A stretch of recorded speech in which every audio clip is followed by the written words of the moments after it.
Ceci est un livre audio autogénéré par Google. Parrain, concept et exemple de valorisation locale.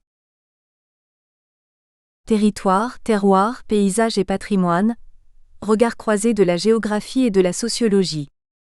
Marie-Madeleine Damien, professeure des universités, laboratoire TVES, USTL UFR de géographie, Lille.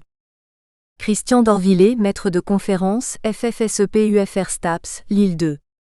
À la faveur du développement industriel, au XIXe siècle, on dresse l'inventaire des ressources du pays, donnant ainsi de la France un portrait géographique très complet et déterminant la vision que nous avons de l'organisation et de la distribution des paysages.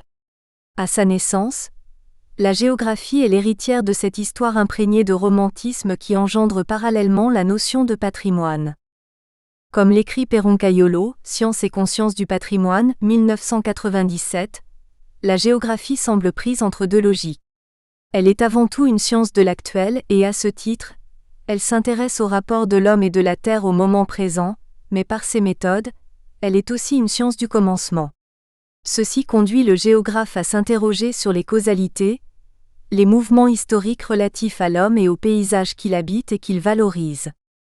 De ce fait, le géographe devient alors historien et cette dimension l'incite inévitablement à s'intéresser au patrimoine dans sa dimension historique, sociale, économique mais aussi géologique, et à un patrimoine principalement in situ. Lucien Febvre disait de la géographie qu'elle était la science des lieux. Mais ce recours aux disciplines parallèles comme l'histoire, la sociologie, la géologie a permis à la géographie d'aller au-delà de la simple description des paysages et des sols, de l'accumulation et de la juxtaposition de données sur les cartes, et de dépasser le simple examen de l'influence de l'homme sur la terre et de la terre sur les hommes. L'étude des paysages ruraux et urbains incite le géographe Desruaux, Les structures agraires dans le monde, 1969, tout en gardant son indépendance, à prendre en compte la notion de patrimoine omniprésente sur ces espaces dans ses dimensions plurielles. L'apport du géographe au patrimoine, comme l'affirme Perron Caiolo, réside dans cette dialectique subtile entre une science des lieux et une approche historique, et j'ajouterais sociologique, voire ethnologique et agronomique, Desruaux 1969. Il confère au patrimoine d'autres dimensions. Il introduit la civilisation matérielle parmi les curiosités et le pittoresque, faisant un lien entre l'imaginaire et le matériel, dimension essentielle du patrimoine. Cet apport de la géographie s'est étendu aux pays coloniaux, aujourd'hui émergents, grâce notamment aux travaux de Jean Delvert sur le paysan cambodgien et à ceux remarquables de Pierre Gourou sur le paysan du delta tonkinois, 1936, livre d'ethnologue autant que de géographe ou d'historien sans oublier ses leçons de géographie tropicale, Paris 1971, préfacé par F. Brodel où l'Afrique est bien présente, tout comme dans son ouvrage, Terre de Bonne-Espérance. Aussi, sociologue et ethnologue, notamment Claude Lévi-Strauss, auteur de Tristes tropiques, l'appel au comité de direction de la Revue française d'anthropologie. Pour ce dernier, il semble essentiel de faire le lien entre l'ethnologie et la géographie humaine. Tous ces travaux forment un ensemble scientifique qui transcende le terrain. Pierre Gourou consacre sa thèse secondaire à l'esquisse d'une étude de l'habitation annamite dans l'Annam septentrionale et centrale, française, 1936. Pour lui, la géographie représente le désir de comprendre les paysages tels qu'ils sont. Eux-mêmes sont un aboutissement de l'histoire sur une certaine surface qui n'est pas déterminante. Les Chinois ne sont pas chinois, parce qu'il y a dans la Chine quelque chose qui ferait qu'ils soient chinois. Les Chinois sont chinois parce qu'il y a une civilisation chinoise. 1993. Dans le même champ, on peut citer également sur les Caraïbes, le géographe Guy Lasserre et sa magnifique thèse sur la Guadeloupe, Études géographiques, 1961.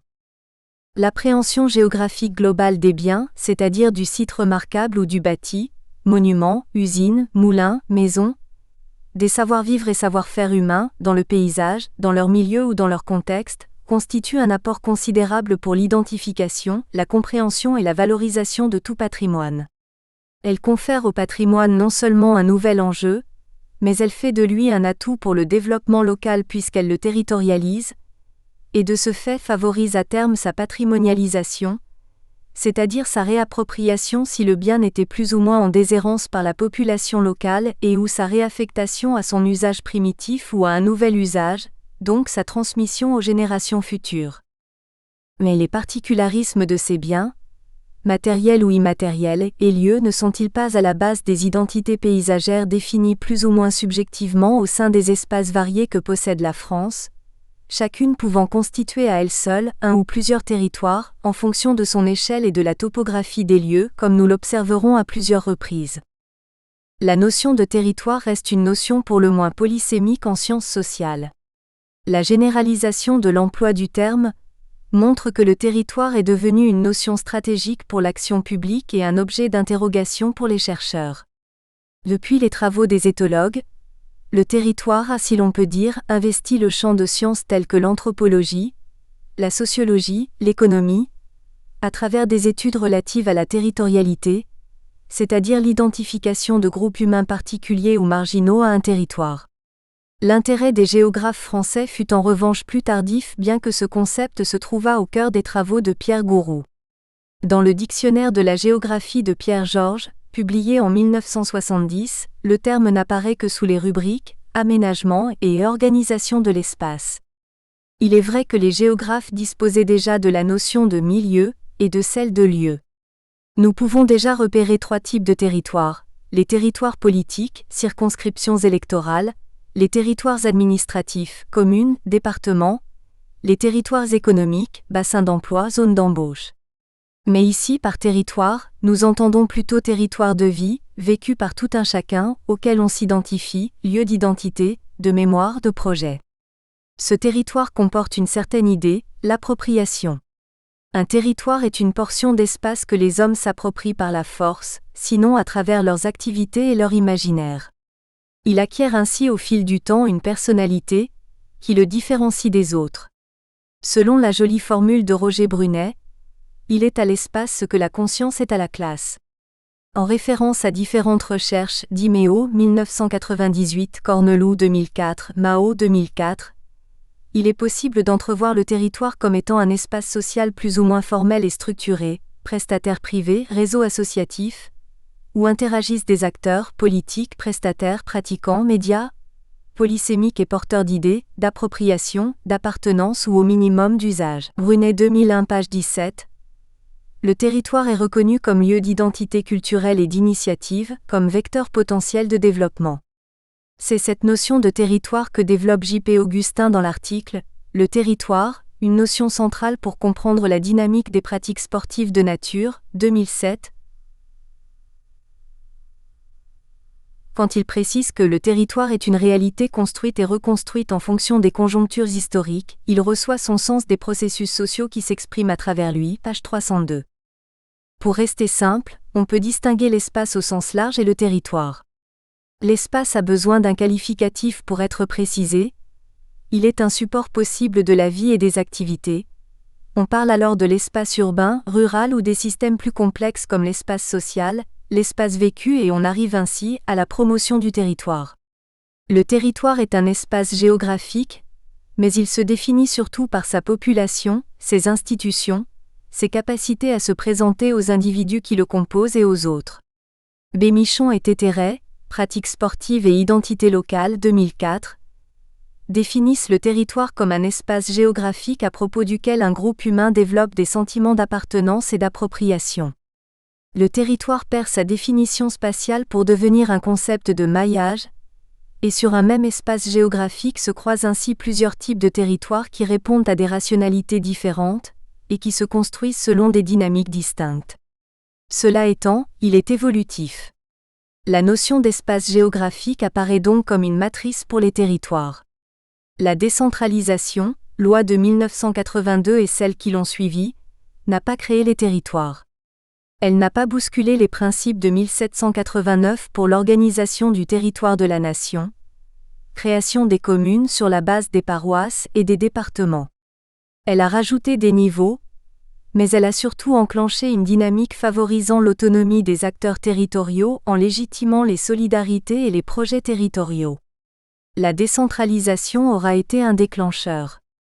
In le territoire, nouveau paradigme des sciences sociales, page 720, recherche actuelle en sciences du sport, 2004. Le territoire se présente comme un espace enrichi par le sens que les sociétés lui confèrent et sur lequel elles agissent, qu'elles contrôlent et qu'elles construisent. G. Dimeo, Géographie sociale et territoire, 1998. Il s'agit alors d'explorer les manières dont les hommes se représentent, conçoivent et produisent les rapports à l'espace, et de souligner l'énorme besoin de sens, d'action, de mouvement mais aussi de racines qu'affirment nos sociétés soumises au doute et à l'incertitude, page 34. La notion d'émergence et de médiation territoriale permet de montrer comment les groupes produisent, à partir de représentations ancrées dans leur espace social et leur espace vécu. A. Frémont, La région espace vécu, 1999, des pratiques identitaires qui renforcent la cohésion sociale. Par exemple, l'accélération des mobilités urbaines remet en cause les équipements sportifs standardisés des villes-centres et les équipements de proximité sur le modèle du quartier et favorise la recherche de pratiques diversifiées dans des lieux ouverts comme en témoignent les pratiques familiales en milieu naturel, succès de la randonnée, du tourisme équestre. Un territoire s'imprègne d'une image et de formes emblématiques qui constituent un accès filtré pour des segments de clientèle. C'est le sens de la formule de J.P. Augustin. On peut parler des territoires qui nous habitent autant que des territoires que nous habitons.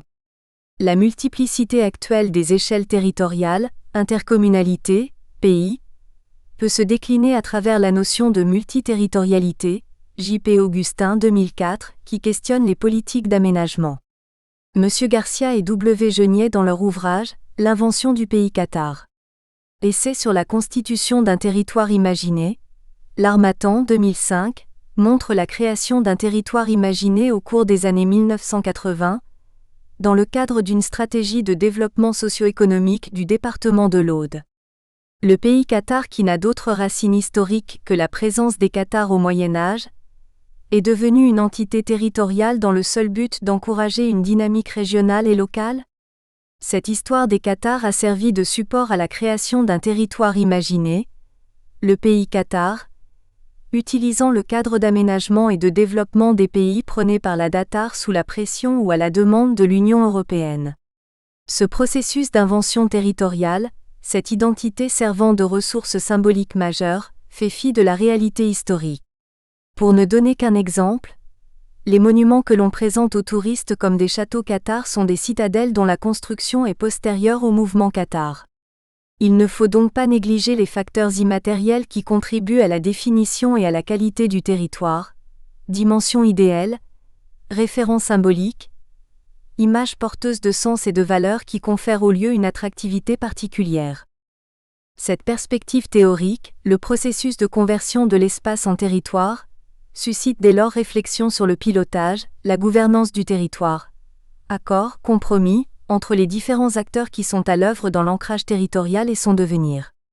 Le territoire est donc associé à l'idée d'appropriation du sol, à la localisation d'activités économiques, culturelles, sportives et progressivement à l'idée de région.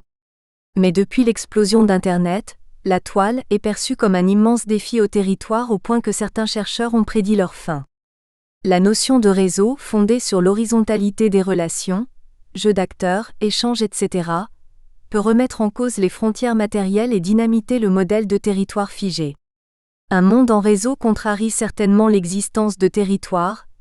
Ces réseaux structurent les territoires selon de nouveaux axes que ce soit ceux de la gouvernance, d'habitabilité. Face à la question des identités contemporaines et à la tendance à l'ubiquitisation, tendance à être de plusieurs lieux et milieux à la fois selon P. Chazot, Cahiers espace numéro 66, grâce aux progrès technologiques tels Internet, téléphone portable, on peut considérer que le territoire joue un rôle essentiel de médiation, de régulation entre l'individu et ses différents lieux de vie. Du fait de son nomadisme, l'homo mobilis éprouve un attachement de plus en plus fort à son ou ses territoires évocateurs de ses racines, de son appartenance ou synonyme de détente et de bonheur. Le perçu et le vécu d'un territoire constituent avec la globalisation, des facteurs indissociables de leur attractivité quelles que soient leurs échelles, communes, régions, pays. À leurs images réelles ou imaginaires on associe des paysages, des couleurs, une luminosité, des odeurs, une gastronomie et des produits de terroir, un folklore, des savoir-faire, un art de vivre et de respirer, un je ne sais quoi qui fait qu'on aime s'y retrouver et y séjourner. On y trouve une atmosphère et une ambiance, un art de vivre, qui font que l'on s'y sent bien, à l'aise et capable de s'y ressourcer. Toutes ces valeurs et perceptions font corps avec le territoire et appartiennent au patrimoine local.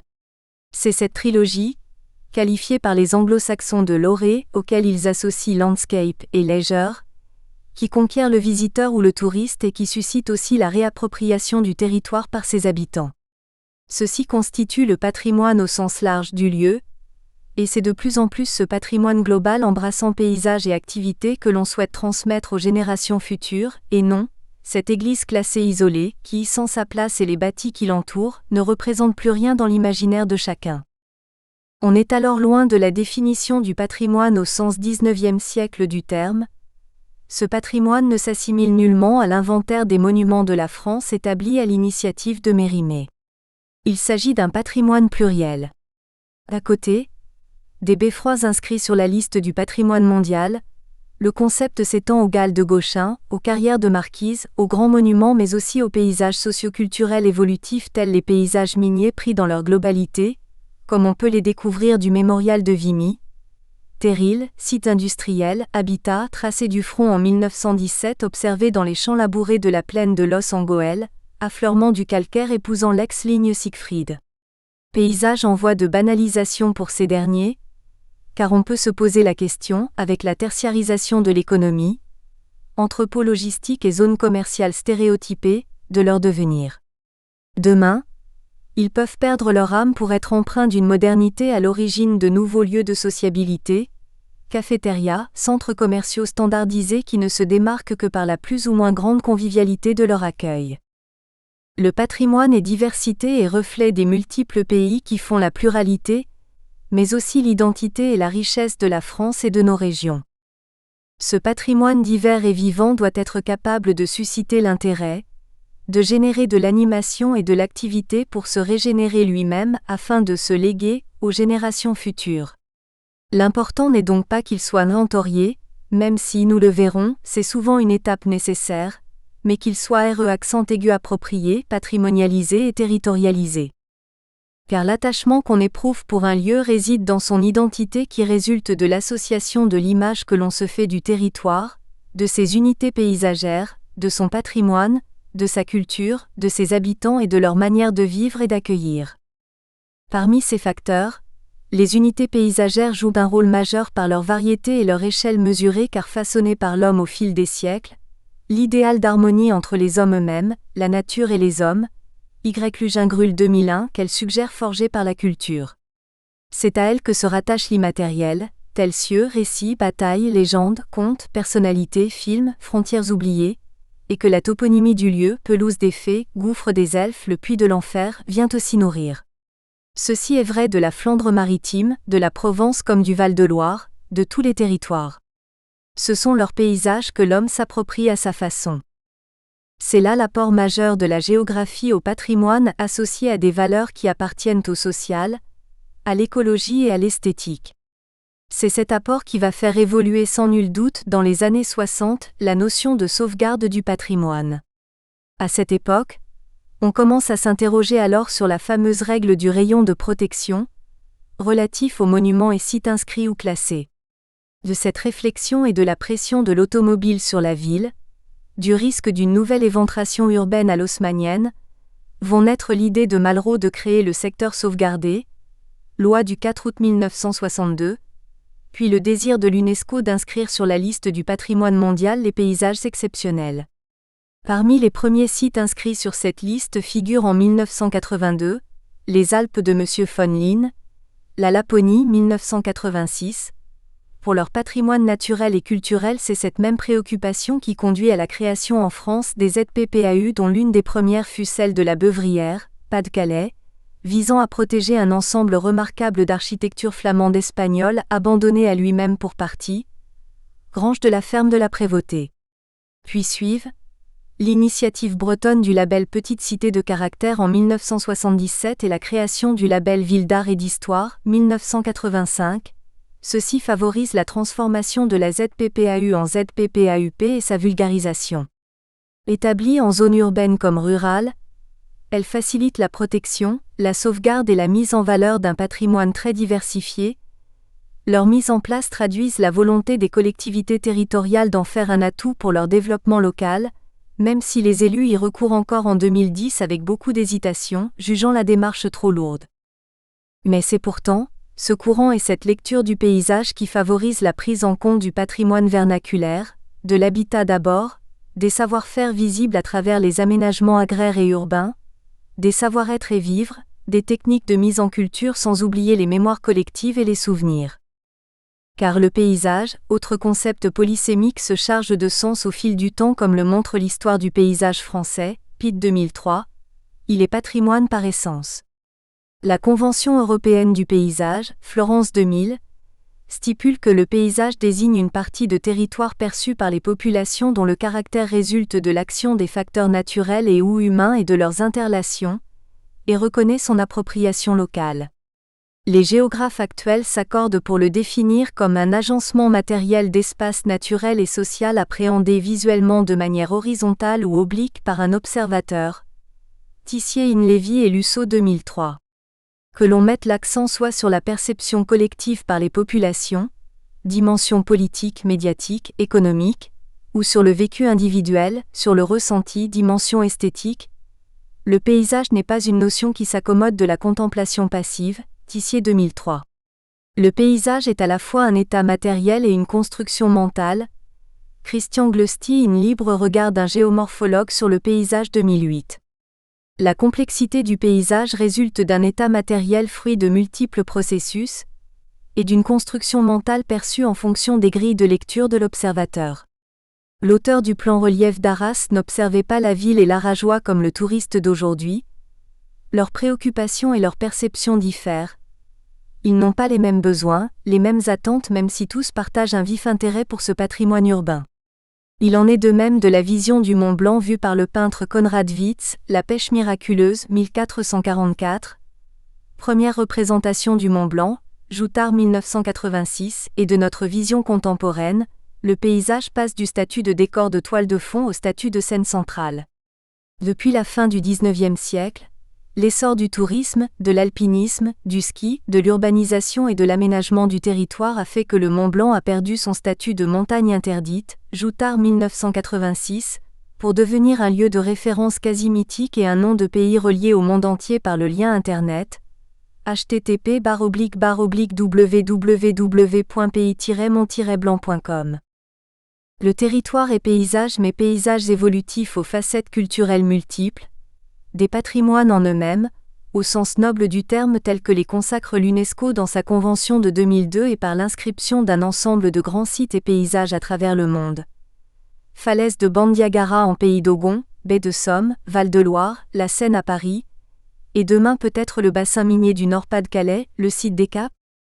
Mais l'homme au fil des siècles, qu'il soit occidental, africain ou ressortissant de tout autre continent, a toujours perçu ces identités paysagères et leurs nuances, a su y identifier des terroirs révélant leurs particularismes locaux insoupçonnés au premier regard. N'importe quel finage de village de montagne ou de commune viticole, Champagne, Coteaux du Léon, interpelle. Il nous montre combien le milieu a pu être et est de nouveau aujourd'hui finement appréhendé par l'homme après parfois une phase d'oubli dans les décennies 1960 à 1990. Découpé selon une trilogie, le finage comporte généralement, dans les pays viticoles, hormis certains vignobles bordelais, 3 terroirs complémentaires. Forêt au sommet du coteau, vignes sur ses flancs aux pentes ensoleillées et bien égouttées, village à mi-pente sur le front de côte pour le pays champenois, ou sur le replat ou terrasse dominant la rivière pour les coteaux du Léon, prairies de fond de vallée et culture sur le plateau émergent. Ces villages comme ces 3 terroirs constituent à nouveau des ensembles patrimoniaux, source de développement local. Cette notion de terroir est ancienne. Le géographe Pierre Georges considérait dans son dictionnaire de la géographie 1970, ce terme comme le mot piège de la géographie agricole car pour certains géographes, il qualifie une unité physique sous le rapport de l'agriculture. Un flanc de butte mais aussi un territoire aménagé par l'homme et qui ne doit donc pas ses seules qualités à la seule nature physique. Pour d'autres, dans son sens élargi, Le terroir est un territoire présentant certains caractères qui le distinguent au point de vue agronomique des territoires voisins. Il désigne l'espace géographique considéré comme homogène du point de vue de son sol, de son sous-sol, de son relief, pente, exposition, de sa ressource en eau, de son climat. Une unité de terroir est donc, pour le géologue Pélaville, un volume de biosphère caractérisé par un groupe spécifique de valeurs stables. Mais ceci ne suffit pas, car il faut prendre en compte l'interaction de l'homme sur ce milieu, ses pratiques culturales, son savoir-faire et l'ancienneté des productions. C'est cet ensemble qui fait la notoriété d'un produit. C'est ce terroir qui est aujourd'hui au cœur des appellations d'origine, et les chercheurs de l'INRA et de l'INAO le définissent comme un espace géographique délimité dans lequel une communauté humaine construit au cours de son histoire un savoir collectif de production fondé sur un système d'interaction entre un milieu physique et biologique et un ensemble de facteurs humains. Les itinéraires socio-techniques mis en jeu révèlent une originalité, confèrent une typicité et aboutissent à une réputation pour un bien originaire de cet espace. Le produit issu du terroir, vin, fromage, noix, châtaignes des vallées schisteuses des Cévennes ou des hautes vallées de la montagne corse cristalline et alpine, possède une notoriété fondée sur des qualités naturelles dues à son origine géographique. Ce produit est original par ses caractéristiques propres, mais aussi par le contexte de sa production. Il reflète le lieu où il est produit, les savoir-faire locaux, culturels mais aussi les variétés et espèces locales adaptées à ce milieu déterminé. Il fait, avec le terroir, la fierté des populations locales, et à ce titre il mérite une labellisation, AOC, appellation d'origine protégée. Ces produits sont donc des biens patrimoniaux, car fruits d'une longue tradition, et il est toujours difficile de réintroduire sur un territoire une production disparue. Il arrive même que ces savoir-faire hérités transcendent parfois leur terroir, et s'étendent à des terroirs voisins donnant lieu à une appellation commune telle l'Anjou village ou le Champagne. Ainsi aux confins de la géographie, émerge toute une dimension sociale et collective du patrimoine, presque anthropologique. Cette prise de conscience de la diversité du patrimoine est affirmée collectivement au XIXe siècle dans le Tyrol ou en Écosse, où l'on prenait déjà en compte la diversité du patrimoine y compris sous son aspect naturel. Mais la notion de patrimoine populaire est bien antérieure, comme en témoigne la littérature latine et grecque, voire babylonienne et extrême-orientale. Cette dimension s'accentue dans les pays anglo-saxons, après la Seconde Guerre mondiale, à l'instigation d'associations, et ce, d'autant plus que le patrimoine occidental des États du Nouveau Monde est ténu, Australie et Nouvelle-Zélande, Amérique du Nord, et que le patrimoine endogène ou indigène reste ignoré ou méconnu. Cette manière d'appréhender et de regarder autrement l'endroit ou les lieux où l'on vit ou séjourne, gagne plus tardivement la France. Ce n'est qu'à la fin de la décennie 80 que cette tendance y apparaît. Plusieurs faits y contribuent outre le déracinement déjà évoqué. La désindustrialisation incite à s'interroger sur les ressources vives et cachées des territoires et ouvre le débat sur l'intérêt de conserver ou de détruire ces symboles du labeur humain. Progressivement, sensibilisés ici par les écrivains Julien Gracq, Henri Vincenot, Auxois, Colette, Madame de Sévigné, ou les historiens Brodel, là par les acteurs de la vie culturelle, les élus, les techniciens du développement redécouvrent le patrimoine de leur territoire et réalisent qu'il constitue un levier pour le développement local. En effet, la notion de patrimoine a beaucoup évolué en France depuis le XVIIIe siècle. Comme l'écrit Pierre Nora dans son ouvrage Science et conscience du patrimoine, Editions du patrimoine 1997, il est clair que l'on est passé d'un âge du patrimoine à un autre, de l'âge historique à son âge mémoriel. D'un patrimoine de type national à un patrimoine de type symbolique et identificatoire. D'un patrimoine hérité à un patrimoine revendiqué. D'un patrimoine visible à un patrimoine invisible. D'un patrimoine étatique à un patrimoine social, ethnique ou communautaire. D'un patrimoine restreint à un patrimoine généralisé. Alors tout devient possible, mais restons mesurés. En effet, si la patrimonialisation confère au territoire une image nouvelle et une plus grande attractivité, une fidélité et un attachement des touristes et visiteurs, elle s'accompagne d'un investissement parfois sans compter de la population locale suscitant un bénévolat important et un engouement. Mais il faut rester prudent, car il faut préserver l'authenticité. En effet, Il n'est pas si aisé de regarder son territoire autrement et d'en saisir les identités quand on y vit au quotidien, et la dynamique engagée génère presque toujours un nouveau patrimoine. La Vendée en est un exemple. La mobilisation des jeunes JOC et Jacques, des patronages des paroisses du Bocage, de cette Vendée de l'intérieur, favorisée par leur fierté et leur générosité, n'est-elle pas à l'origine du succès du Puy du Fou, même si aujourd'hui, beaucoup d'entre eux s'interrogent sur le caractère patrimonial de cet événementiel ? Cependant, cette mise en scène ne fut-elle pas un véritable déclic dans la patrimonialisation du territoire, l'amélioration du cadre de vie, le développement de l'offre et de l'attractivité touristique et économique du Haut-Bocage ? Le Puy du Fou dans sa dimension événementielle n'est-il pas un nouveau patrimoine du XXe siècle ? N'en est-il pas de même du Vendée Globe, né d'un hasard, de la rencontre d'un navigateur conquis par le charme du petit port sablais et qui, devenu l'ami du maire, obtiendra de ce dernier l'appui nécessaire à l'organisation de la première course autour du monde sans escale avant que chaque Vendéen, qu'il soit de la côte ou de l'intérieur, ne se l'approprie pour en faire sa fierté. Devenu Vendée Globe, cet événement sportivo-médiatique ancré dans le territoire est celui de toutes les classes sociales, des espaces ruraux et urbains, c'est l'alliance du littoral et du Bocage, frères ennemis héréditaires. Ainsi s'amorce une cohésion territoriale inespérée. Le film Bienvenue chez les Ch'tis aura-t-il le même effet déclencheur pour la région Nord-Pas-de-Calais ? On comprend que le patrimoine fasse aujourd'hui en France l'objet d'un consensus. Il apparaît souvent comme l'élément fédérateur des nouveaux territoires issus de la décentralisation, communautés de communes, pays, et un atout non délocalisable pour le développement local, et source de projets structurants. Présent dans chaque charte de parc national ou régional, de pays et dans chaque projet territorial, il permet d'émarger à un programme Leader Interreg et à un fonds européen FEADER. Chaque région ou département le place au cœur de ses préoccupations, et ce d'autant plus qu'ils traversent ou qu'ils viennent de vivre de profondes mutations économiques. Des régions comme la Bretagne l'ont inscrit précocement au cœur de leur développement économique dès la décennie 70 à tel point que l'Armorique constitue sur ce plan le laboratoire du développement local français, avec ses PAT, pays d'accueil touristique, ses petites cités de caractère, ses villes d'art et ses pays d'art et d'histoire. Le monde politique est de plus en plus convaincu du potentiel de développement qu'il représente pour l'économie française demain, mais sa valorisation exige des investissements soutenus. Bien sûr, il reste des récalcitrants et des prédateurs, mais ils se font plus rares que par le passé. L'ouvrage de Brodel, L'identité de la France, 1986, semble faire aujourd'hui beaucoup d'adeptes. En effet, il y décrit admirablement cette très grande richesse en s'appuyant sur les auteurs locaux.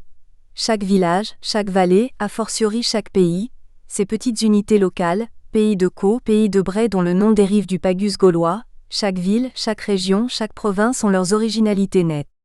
Et pas seulement les particularités que signalent, de façon éclatante, les paysages et les multiples marques que l'homme a ajoutées, mais aussi une culture vécue, une façon de vivre et de mourir, un ensemble de règles définissant les rapports humains fondamentaux entre parents et enfants, entre hommes et femmes, entre amis et voisins.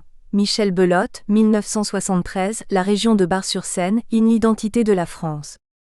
Limité hier à un monument ou à un site classé ou inscrit, à un bien mobilier, en raison de ses caractères esthétiques, cette notion de patrimoine a été officiellement prise en compte et étendue dans l'espace en 3 temps.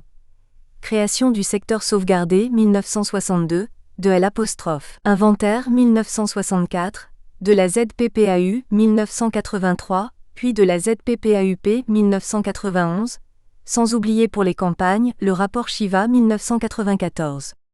Ces outils et documents consacrent la vision du géographe.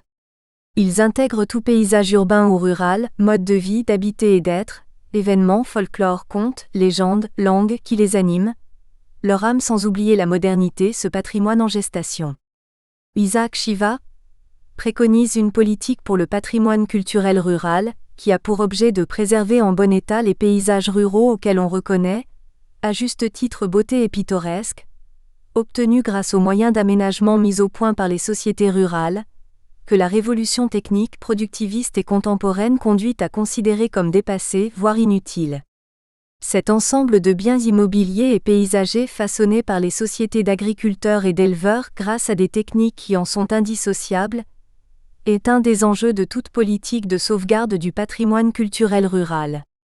Tout est alors patrimoine, mais ceci ne veut pas dire pour autant que tout ce patrimoine sera demain transmis et il semble nécessaire de repenser sa protection, sa conservation, sa restauration et sa réaffectation pour la rendre durable grâce à la sensibilisation de tous.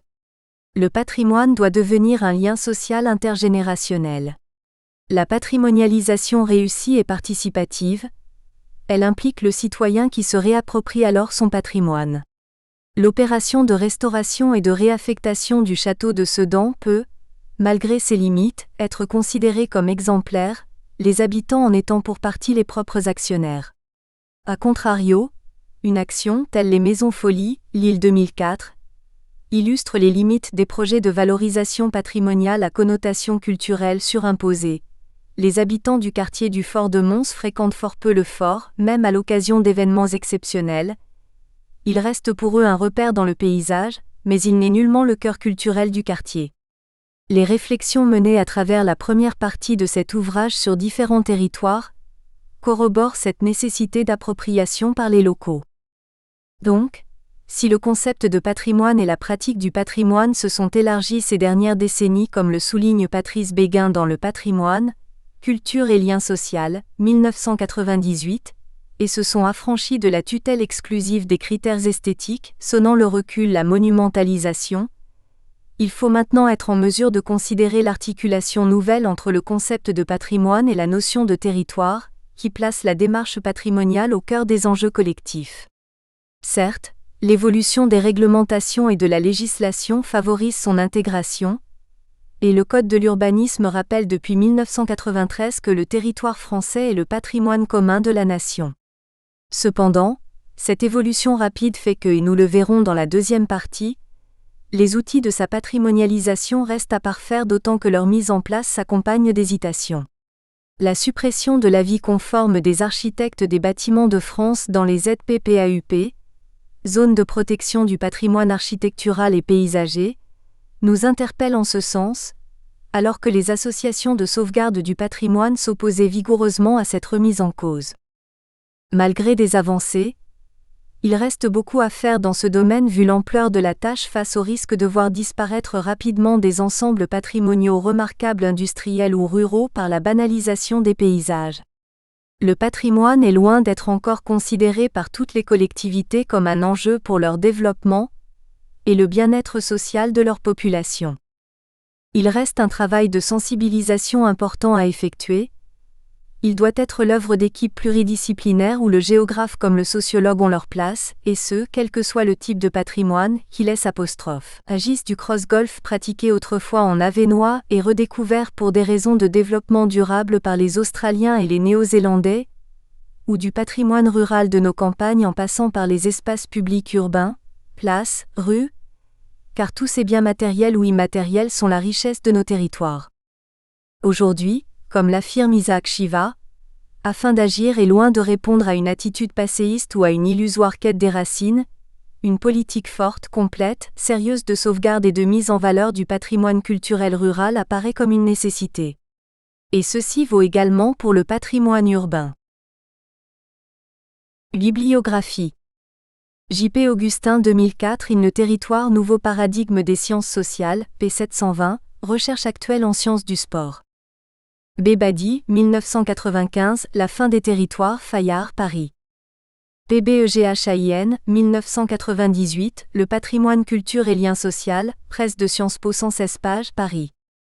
Monsieur BELOTTE, 1973, La région de Bar-sur-Seine à la fin du Moyen-Âge, du début du XIIIe au début du XVIe siècle, 1973 Inève Brodel 1986 L'identité de la France, Artaud Flammarion, Paris.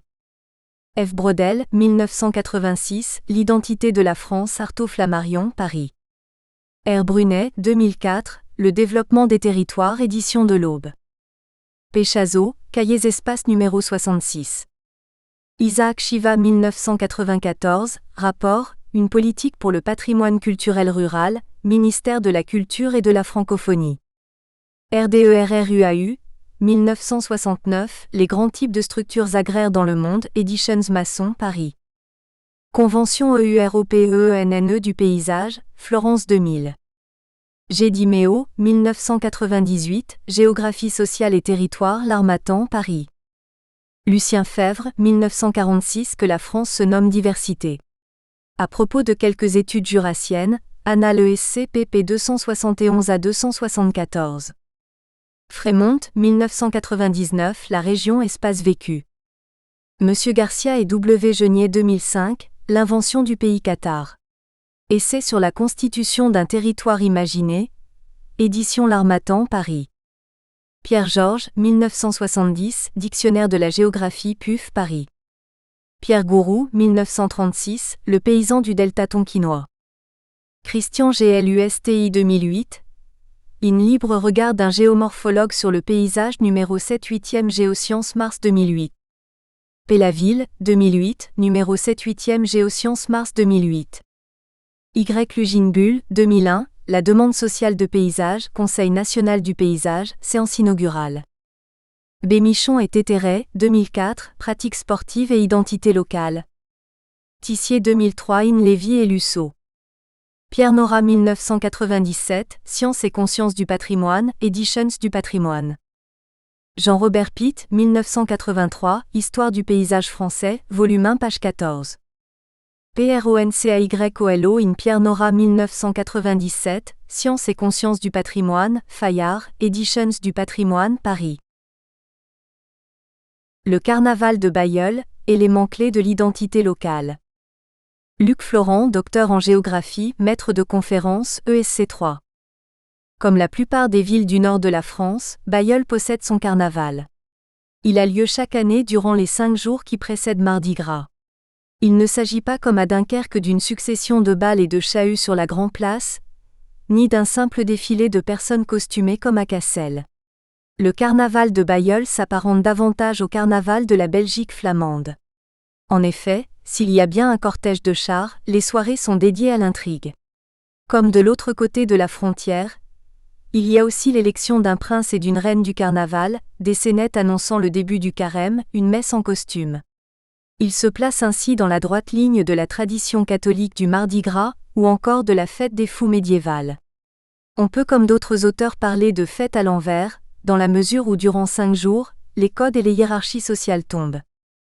Mais au-delà d'une simple fête, le carnaval de Bailleul est aussi l'occasion de rappeler l'identité flamande de la ville. Car la ville se revendique comme telle. De nombreux Bailleulois, jeunes ou vieux, parlent encore le flamand et la municipalité a mis en place une maison du néerlandais de façon à faciliter son apprentissage. La réapparition des chants flamands dans les cortèges, les noms flamands des groupes, ou encore, les expressions employées découlent de cette logique. Face à l'arrivée massive de nouveaux habitants, à l'atténuation de la culture flamande ou encore à la mondialisation, le carnaval semble être un élément clé pour la conservation de l'identité bailleulloise et l'entretien d'une mémoire vivante. Il est un moyen pour les Bailleullois de faire la preuve de leur appartenance à une communauté unique, ceci par le bon usage des rites, de la façon de faire la fête, de la connaissance des chants traditionnels. Bailleul, ville franco-flamande. Historiquement, Bailleul est une ville flamande. La première mention de la ville dans les textes date de 1093, mais il n'est pas improbable qu'il existât une communauté villageoise à l'époque romaine car le site perché était alors recherché. Au XIe siècle, Bailleul fait partie du comté de Flandre. La ville obtient en 1177 la possibilité d'ériger un beffroi et de posséder une cloche, et obtient peu à peu son autonomie communale comme de nombreuses villes flamandes. À l'époque, la ville est clairement flamande et on parle et écrit le flamand. Bailleul grossit rapidement à la fin du Moyen Âge. Elle dispose de sa milice qui combat à Bouvines contre le roi de France. La ville possède aussi son tribunal. Mais son influence est avant tout économique, Bailleul est une ville drapière dès le XIIe siècle. Elle participe depuis 1278 à la Hanse de Londres et tisse des draps de laine à partir de laine anglaise. La cité est commerçante et dispose de ses propres foires qui donnent lieu à des festivités. La ville est un temps espagnole au sein des Pays-Bas méridionaux catholiques, par opposition aux Pays-Bas septentrionaux protestants. Elle va durement subir les guerres de religion. Dans cette zone de contact, entre le monde protestant et le monde catholique, l'Église est très présente. La charité privée est très intense. Mais la forte piété catholique permet à la population de disposer de près de 100 jours chômés dans l'année. Les kermesses et ducasses sont nombreuses. Au XVIe, Bailleul possède plusieurs écoles de rhétorique qui vont faire beaucoup pour la diffusion de la culture et la littérature flamande. La Flandre entre dans le royaume de France à partir du XVIIe siècle. Bailleul passe au roi de France par le traité de Nimègue de 1678.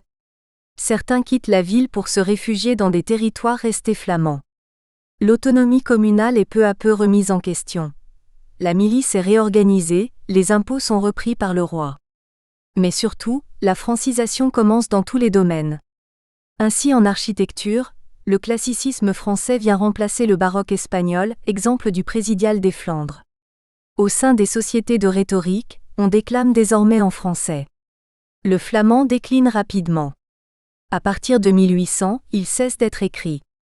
Il n'est plus parlé dans les couches aisées de la société bailleulloise. Désormais la production de draps est très réglementée, et on copie les draps fabriqués à Lille. Les draps bailleullois perdent rapidement de leur intérêt. La mise en place de nouvelles frontières vient ruiner le commerce local. L'industrie drapière disparaît à la fin du XVIIIe. Elle est remplacée par une solide agriculture avec des rendements plus élevés qu'ailleurs, et par la dentelle.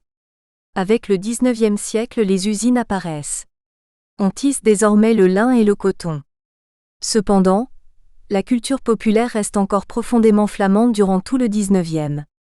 Mais le flamand est formellement interdit à l'école, et la langue disparaît quasiment au tournant du siècle. Après les destructions de la Première Guerre mondiale, un puissant courant régionaliste ressurgit. La ville est reconstruite dans un style néo-flamand. Un musée du folklore est installé dans le présidial.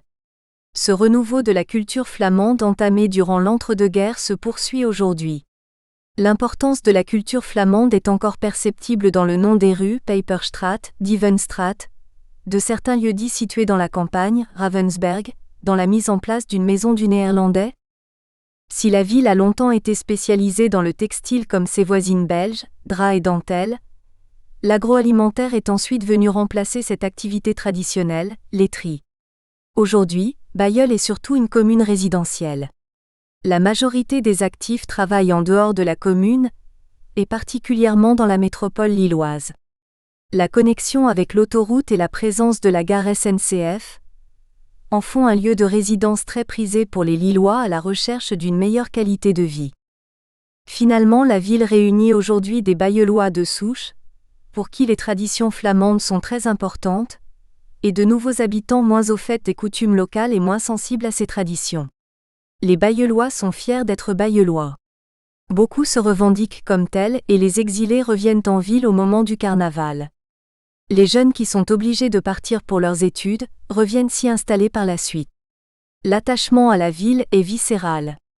Ceci n'est sûrement pas pour rien dans le dynamisme de Bailleul. Le taux de chômage y est inférieur à la moyenne régionale et sa zone d'activité ne cesse de s'agrandir. Cet attachement très fort à la ville s'explique certainement par l'importance du carnaval. Celui-ci contribue au renforcement de l'identité bailleulloise et entretient le culte d'un passé commun. La fête est l'occasion pour beaucoup de se côtoyer, de se fréquenter, de se mélanger et surtout de se retrouver. Le carnaval, moment fort de la vie bailleulloise, confère cahier photo. De nombreux Bailleullois ont dû quitter leur commune pour trouver du travail, et pourtant une grande partie d'entre eux revient chaque année pour faire le carnaval. L'enquête exploratoire réalisée auprès de 150 Bailleullois montre que pour 86% d'entre eux, le carnaval est l'attraction principale de la ville. Il apparaît aussi que les 14% citant autre chose sont essentiellement de nouveaux habitants. Il nous a semblé intéressant de demander aux différents Bailleullois rencontrés ce qu'ils pensaient du carnaval. Qui fait carnaval ? L'enquête montre clairement qu'il n'y a pas d'âge pour faire carnaval. Notre échantillon de carnavaleux regroupe une population allant de 14 à 66 ans. Pour autant, la plupart des participants sont jeunes, la moitié a moins de 30 ans. On constate que les hommes sont un peu plus nombreux que les femmes puisqu'ils représentent 62% de l'échantillon. De même, il n'y a pas de réelle barrière sociale. Tout le monde participe au carnaval. Mais d'une manière générale, ce sont les classes moyennes, employés, techniciens qui dominent, 57%, devant les étudiants et les scolaires, 35%. Le principal enseignement de l'enquête est à chercher dans le rapport entre anciens et nouveaux bailleullois. En effet, les nouveaux résidents participent peu au carnaval. Ils affirment ne pas comprendre cette fête et ne pas savoir ce qu'ils doivent faire. D'autres avancent qu'ils ne connaissent pas les chansons et que de fait, ils ne s'y amusent pas. Enfin, la cause principale reste qu'ils n'appartiennent à aucun groupe et que dès lors, ils se sentent isolés. On retrouve bien là l'idée que le carnaval est avant tout une fête entre bailleullois. Les étrangers ont du mal à comprendre certaines activités et ne trouvent pas leur place. En effet, contrairement à ce qu'il paraît, on ne fait pas n'importe quoi lors du carnaval. Tout est plus ou moins réglé. Ces règles sont difficiles à acquérir si on n'a pas été initié. Par ailleurs, l'usage du flamand dans les chants dresse une barrière supplémentaire. Bien que le dialecte recule, la plupart des carnavaleux connaissent les chansons. Ceci peut expliquer le rejet par les nouveaux habitants. Que représente le carnaval ? Participer au carnaval demande un engagement important. C'est une manifestation qui coûte relativement cher aux participants. Tout le monde cherchant à disposer du plus beau costume, photo numéro 4 et 5, l'investissement financier peut être élevé. Mais le plus coûteux reste les frais que l'on pourrait qualifier de convivialité. En effet, le carnaval est le moment de retrouver des gens que l'on n'a pas vus depuis longtemps et l'usage est d'offrir à boire ou à manger au plus grand nombre.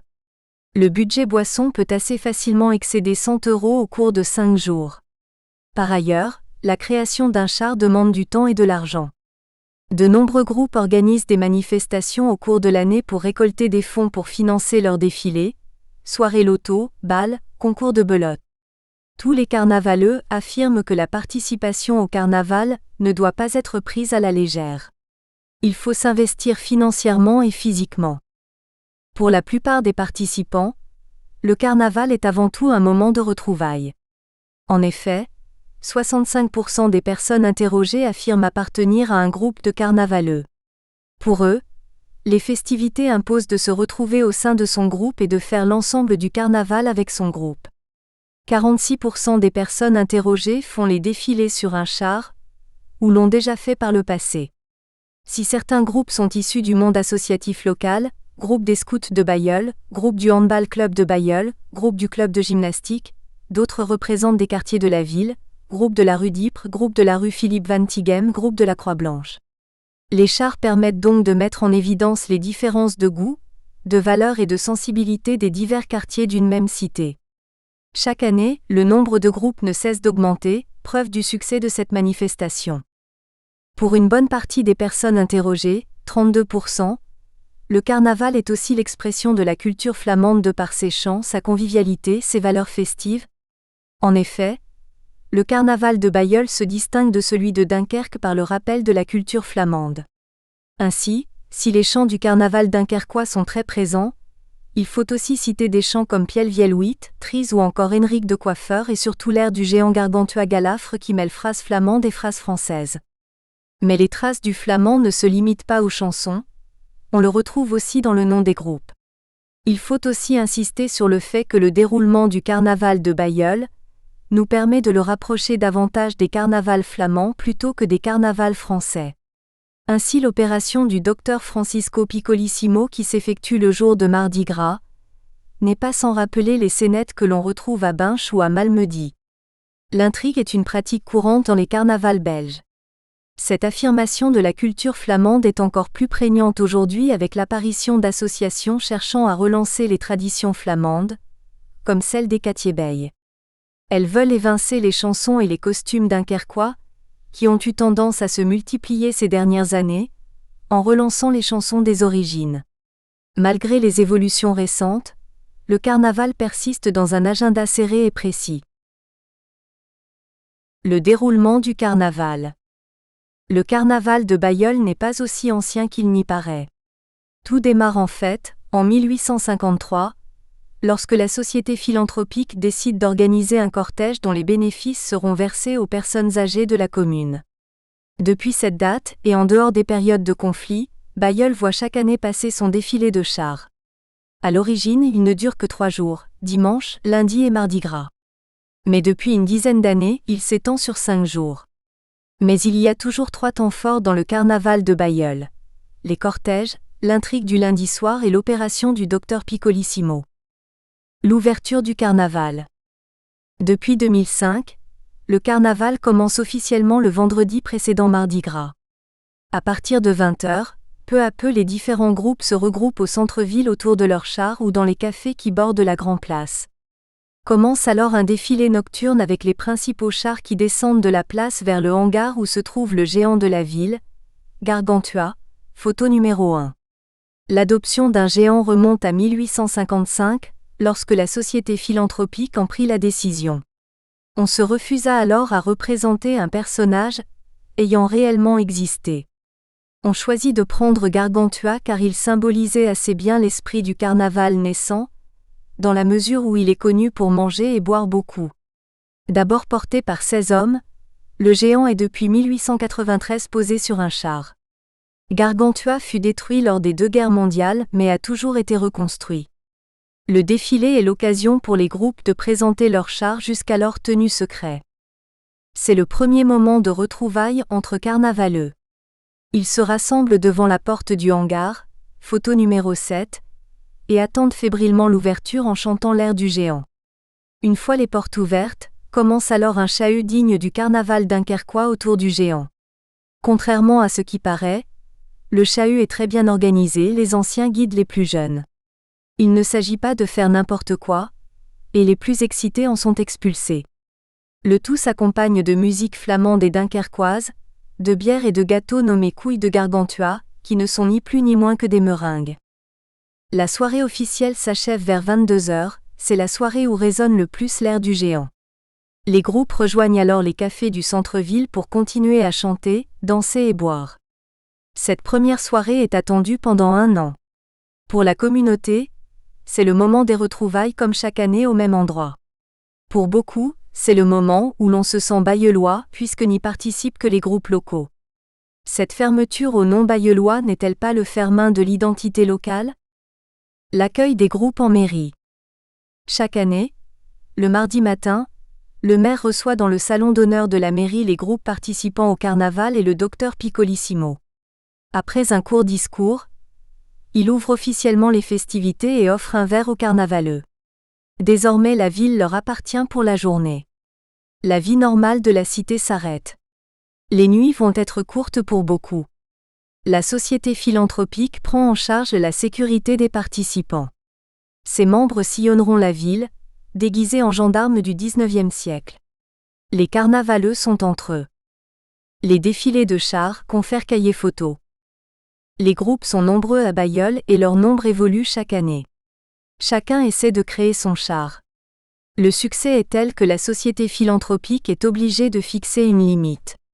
Pour financer la réalisation du char et des costumes, les groupes réalisent des manifestations afin de récolter des dons, soirées loto, concours de pétanque, bals. Ces donations indispensables à l'organisation du carnaval traduisent l'attachement à cette fête. Les groupes sont en général organisés en associations. On peut se demander d'ailleurs si le carnaval n'est pas qu'un prétexte à la constitution d'une vie associative traduisant le besoin de sociabilité des bailleullois. Chaque groupe a son identité, et leur seul point commun est bien la participation au carnaval de Bailleul, et celui-ci est bien l'occasion d'affirmer ses particularités mais aussi l'appartenance à la communauté. Les noms des associations traduisent souvent l'attachement à la ville. On peut citer les Belvac, Belle est la traduction flamande de Bailleul, les Kinge de Belle, de Guignol-van-Belle, mais les noms sont aussi ceux d'un quartier ou d'un hameau, la Croix-Blanche, la rue d'Ypres, la rue Philippe Van Tighem. Pour mieux marquer leur appartenance à un quartier, plusieurs groupes ont installé leur siège dans un café de leur rue. L'Harmonie municipale, qui jouit d'une bonne réputation et qui participe à de nombreux défilés en France, ouvre le cortège devant Gargantua. Entre les chars s'intercalent de nombreuses harmonies invitées. Outre les fanfares des communes voisines, On trouve celle des communes jumelées dont celle des Écossais d'Awick, photo numéro 6, groupe de cornemuse très apprécié des Baillelois. Les défilés ont lieu le samedi après-midi dans les 3 hameaux, manière de montrer qu'ils font aussi partie de la communauté. Les dimanches et mardis après-midi, le cortège sillonne les rues de Bailleul selon un itinéraire qui change chaque année. Si les principaux axes de la ville sont systématiquement traversés, les quartiers plus périphériques le sont à tour de rôle. Depuis 5 ans, le cortège est coupé en deux du fait de l'augmentation croissante du nombre de chars. Le public ne voit qu'une moitié de cortège, sauf sur la Grand Place où ils se rejoignent pour le final. Le cortège réunit d'abord les Bailleullois. La satisfaction des spectateurs, venus des communes voisines, des touristes, des plus jeunes et des plus âgés, est bien seconde. Finalement, le public ne saisit qu'une partie du sens du carnaval. D'après les estimations, car aucun comptage n'a jamais été réalisé, le carnaval réunirait 100 000 personnes sur les 5 jours que dure la manifestation. Le défilé du dimanche donne souvent lieu à un reportage sur la chaîne régionale, ce qui permet de faire connaître la ville. Le cortège dispose de quelques chars qui reviennent chaque année. La société philanthropique possède en effet le char de la Dentelière qui met à l'honneur une tradition locale. Il nous faut citer aussi le char de la chasse qui agite des morceaux de fourrure au nez des spectateurs. Nous espérons que vous avez apprécié cet aperçu. Pour continuer à écouter ce livre audio sur Google Play Livres, utilisez le lien dans la description de la vidéo.